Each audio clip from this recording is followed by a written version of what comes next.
10:30 বাজে জানাজার টাইম দিছে, 10:30 জানাজা, 10:34 বাজে গেছে, 30:40 বাজে গেছে।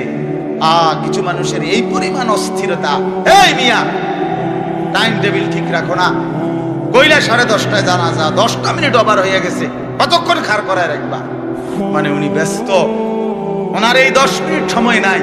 আল্লাহর কসম বন্ধু, এই মানুষটাও এরকম ব্যস্তই ছিল।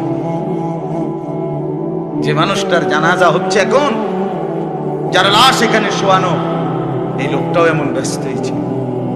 তার হাতেও একদিন সময় ছিল না। আজ গোটা পৃথিবী সব আগার জায়গায়, এই বেচারা শুধু নিস্তব্ধ। চোখের সামনের জলজ্জান্ত মানুষটা স্তব্ধ, আর হাত নড়ে না, পাও নড়ে না, আর চোখ নড়ে না, জিহ্বা নড়ে।